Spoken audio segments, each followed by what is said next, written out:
Mayara, tu pode me falar quem é o componente da equipe? Aline Gabriele. Aline? Aline Gabriele, Elizabeth Sara, Daniele Souza, Karina Almeida e eu, Mayara Zé. Daniele Souza aí? Karina Almeida. Karina Almeida. Então já está a Karina, já está a Daniele, já está a Elizabeth. Aline, você?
Oi, agora?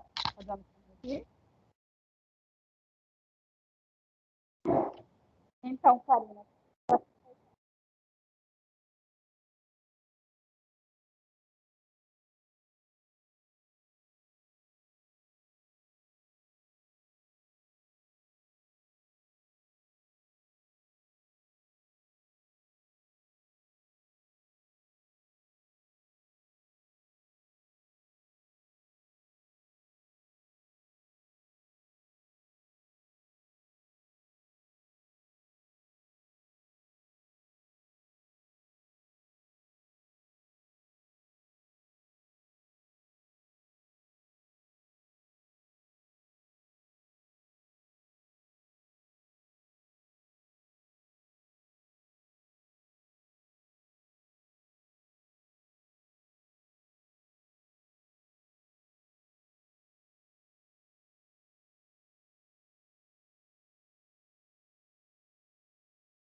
Bom dia, professora. Bom dia. Está me ouvindo? Estou sim. Bom, a gente vai dar a nossa apresentação. Eu sou a Daniele. Tá ótimo, Daniele. Bom, o nosso trabalho ele vai falar sobre a avaliação psicológica de abuso sexual. Pode passar para o próximo tópico?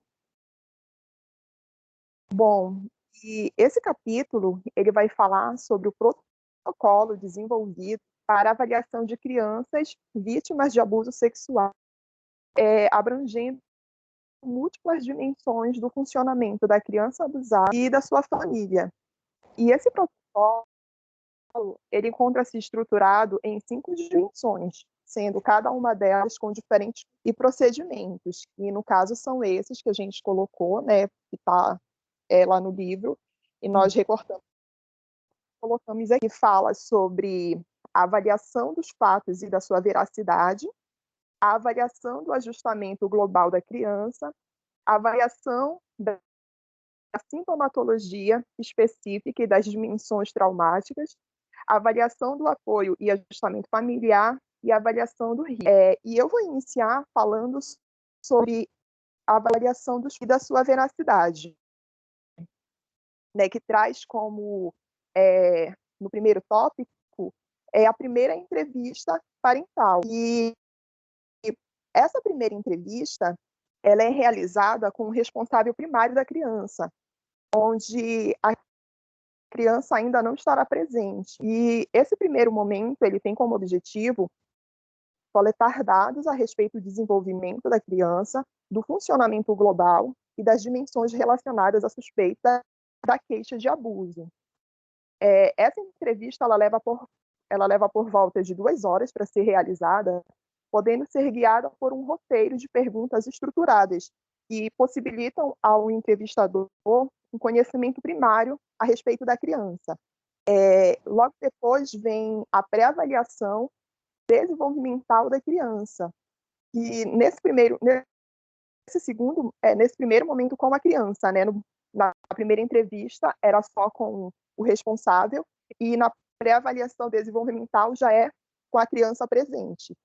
E nesse primeiro momento com a criança, ainda não serão abordados os assuntos referentes ao abuso, pois o entrevistador tem como objetivo criar um vínculo com a criança para que possa ser estabelecida uma relação de confiança e também para que possa saber se a criança tem capacidade credível de expressar suas experiências, para que o avaliador possa, então, formular as próximas entrevistas reveladoras de acordo com a capacidade de expressão de cada criança. E essa primeira entrevista, ela vai sofrer diferentes contornos, né, dependendo da faixa etária. E ela pode ser seguida por um modelo global, onde essas entrevistas elas podem ser guiadas pelas seguintes dimensões, que são a linguagem, o conceito básico, memória, atenção e capacidade narrativa da criança, capacidade de corrigir o entrevistador, a distinção entre relatos e realidade e fantasia, a distinção entre verdade e mentira, a sugestionabilidade e a capacidade do self. Isso tudo está nesse primeiro contato com a criança, né?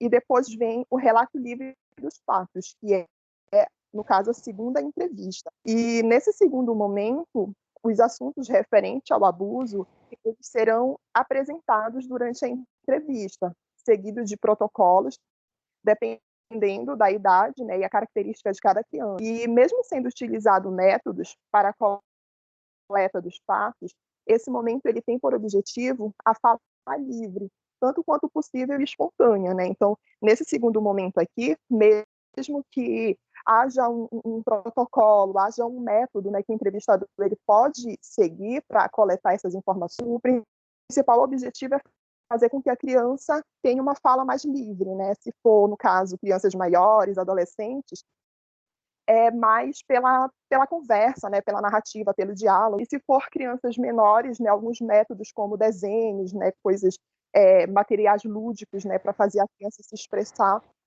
quanto mais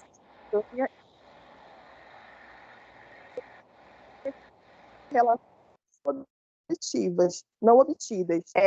E nesse momento aqui, a repetição dos relatos é o momento em que se observa se há contradições entre os fatos relatados, podendo fazer questionamentos à criança para obter informações mais claras possível dos fatos.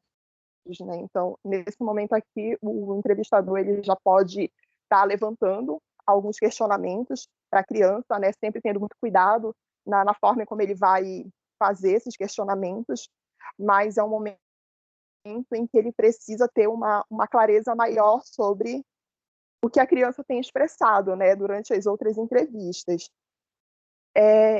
E vem a avaliação da validade das declarações, né? E para que haja uma validade da avaliação feita, a entrevista ela precisa corresponder a 5 critérios, que são a consistência interna, a consistência externa, a consistência entre os relatos, a persistência das declarações, a consistência do que é relatado com as leis científicas ou da natureza, né? Então, nessa validação das declarações, é o momento em que todas as coletas elas precisam corresponder a esses 5 critérios aqui para que ela seja considerada validada, né? E se o avaliador não conseguir validar essas declarações de acordo com esses 5 critérios, ele pode dar o caso como encerrado, né? Então, esse primeiro momento sobre a avaliação dos fatos é basicamente isso que eu trouxe para a apresentação. Pode continuar. Pode passar o slide. Obrigada. Não passou demais. Volta. Volta, por favor. Tá dando para me ouvir? Assim. Karina, pode voltar no slide.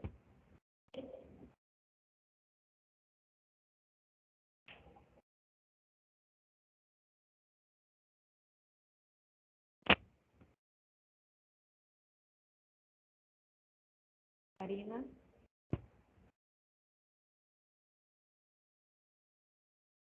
Pode voltar Karina.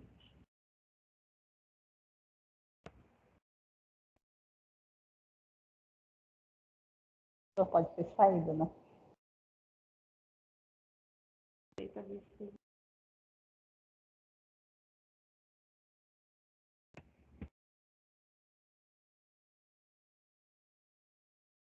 Isso, perfeito. Agora, continuando, né, na avaliação dos fatos, da veracidade, vai ter a avaliação da veracidade das alegações. Essa avaliação da veracidade vai ser como um juízo de valor que o avaliador vai fazer sobre as declarações da criança. E esse juízo de valor vai ser orientado por um conjunto de critérios e estratégias do avaliador. O primeiro deles a ser avaliado é a compatibilidade do relato com a sintomatologia apresentada pela criança. Mas nesse critério eu tenho uma certa dificuldade, que muitos relatos de abuso não têm características similares. Depende muito do contexto do abuso, se eram parentes próximos, se era alguém distante, se aconteceu só uma vez ou mais uma vez. Cada vítima vai produzir uma sintomatologia diferente. Por exemplo, se o caso teve muita violência, é possível que essa criança tenha mais características de revolta, de agressividade. E se o caso teve manipulação emocional, essa criança pode ter comportamentos mais autodestrutivos. Então, varia bastante. Mas um sintoma que é visto em muitos casos é a questão da sexualização precoce da criança. É um ponto que eles sempre estão atentos. O segundo critério a ser avaliado é a compatibilidade do relato com o nível do desenvolvimento da criança.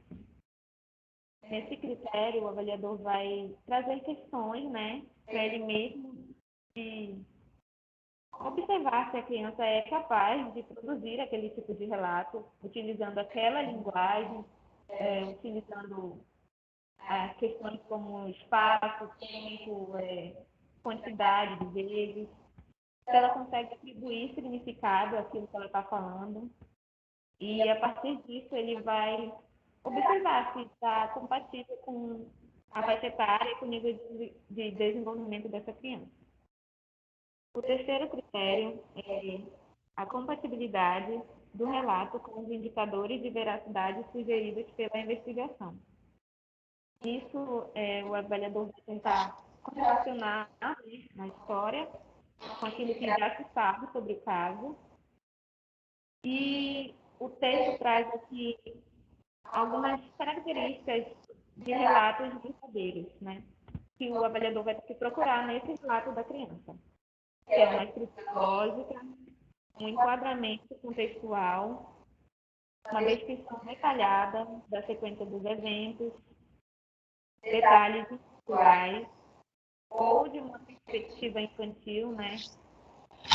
E resposta emocional da criança, como ela reage àquele fato que ela está contando, e detalhes típicos do crime, da ofensa. São muito comuns, por exemplo, a questão da manutenção do segredo, que, olha, se você ficar, eu vou matar a família, ou vou matar. Esse tipo de ameaça que é muito comum nesse tipo de caso.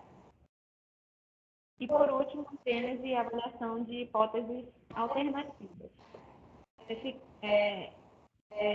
critério é um pouco até complicado, né? Porque aí o avaliador vai procurar hipóteses alternativas para aquilo que a criança está falando. Por exemplo, a mentira ou fantasia daquela criança, ter um erro de interpretação daquele momento vivido por ela, ou uma sugestionabilidade, que seria um outro adulto ou uma outra criança influenciou a cabeça daquela criança e ela produziu aquele tipo de relato. Pode passar, Karina, por favor.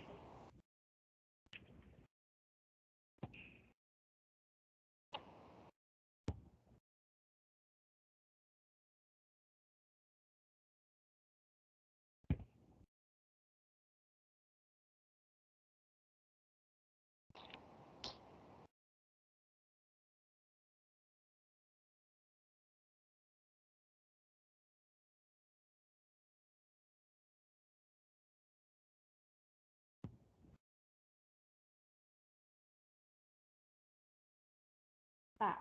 Aí o segundo ponto é a avaliação do ajustamento global. Nesse ponto também o avaliador vai tomar um juízo sobre o ajustamento geral da criança, entender a informação fornecida pelo cuidador. E é importante, principalmente, propor um modelo integrativo de avaliação, onde o avaliador vai não só colher os relatos da criança, mas também colher a opinião de múltiplas pessoas que estejam no contexto social da criança, tios, professores, parentes ou vizinhos, esse tipo de pessoa que tem uma convivência maior com a criança para poder criar essa avaliação do ajustamento global geral da criança. É isso. Sim.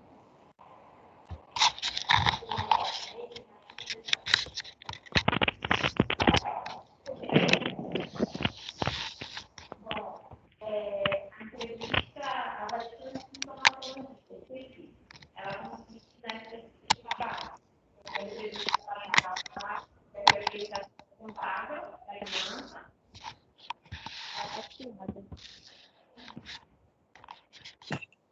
Bom, a avaliação da sintomatologia específica. Ela é efetuada a partir destas três bases, que é com a entrevista parental. Ela é efetuada, a entrevista parental que é efetuada com o responsável pela criança, né? para entender a criança, o cotidiano dela e a sua relação familiar. E também com a primeira avaliação com a criança, estabelecendo um vínculo com essa criança.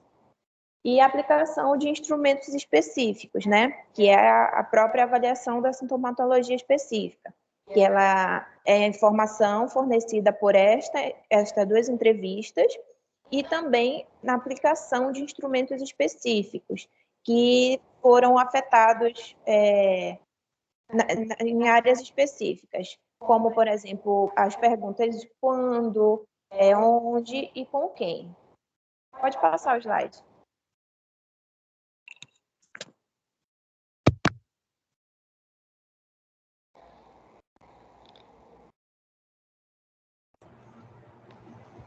Bom dia.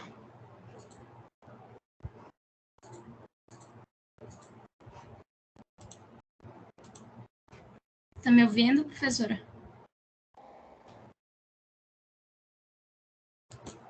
Professora, coloca o fone.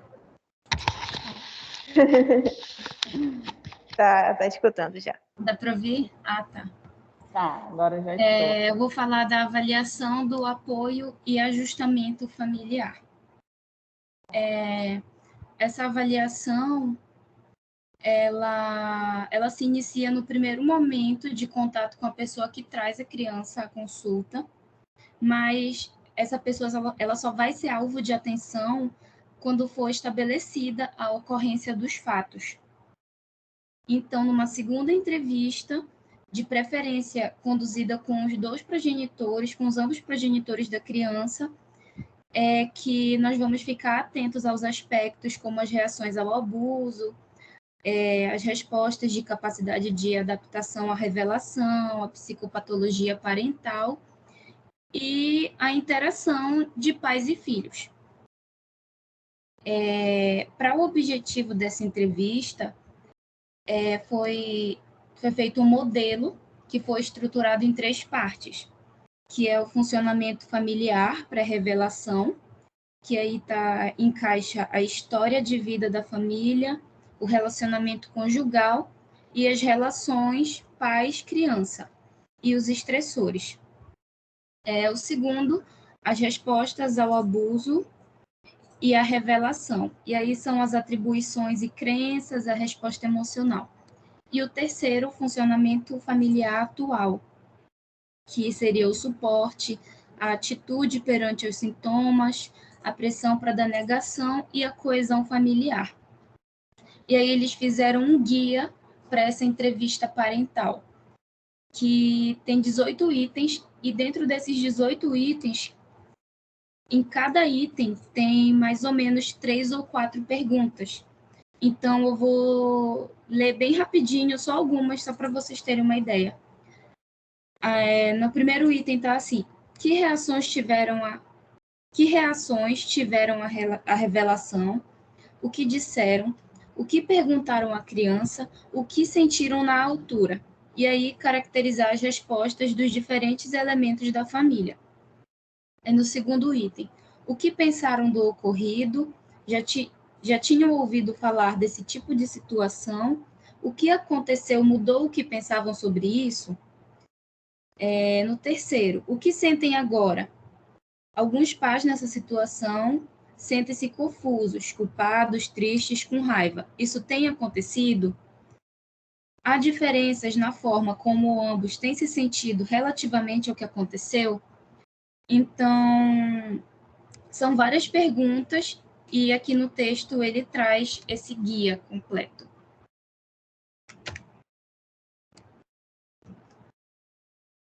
Agora é a Aline.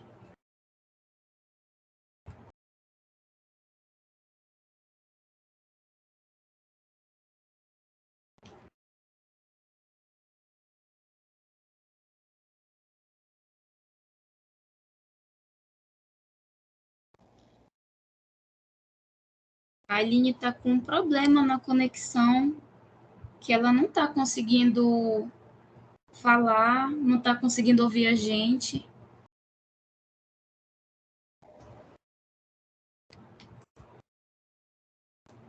Ela nem conectou, na verdade, né?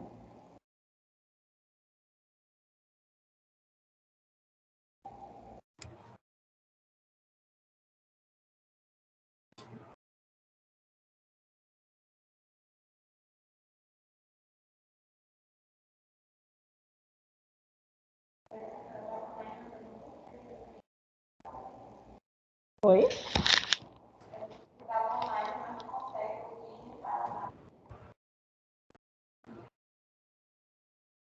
Vamos aguardar um pouquinho. A gente não tem outra equipe hoje, então a gente aguarda um pouco para ela poder apresentar.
Não, porque ela vai precisar apresentar. Se não for hoje, vai ter que ser na quinta-feira. Ou eu não vou poder dar os 3 pontos para ela, entendeu? Então, se não for hoje, na quinta-feira, antes da equipe apresentar, ela apresenta a parte. Ou veja o que ela prefere. Você faz o fechamento, mas eu não vou poder dar os 3 pontos. Eu vou ter que fazer um cálculozinho ainda.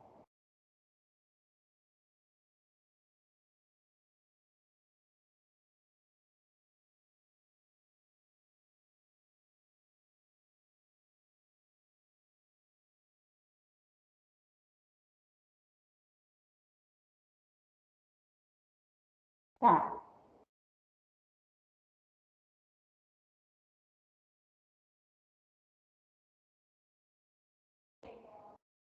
Então, beleza. Então, obrigada, gente, pela apresentação. Né? Foi uma boa apresentação. Acho que vocês conseguiram compreender como é que se faz uma avaliação desse tipo de demanda.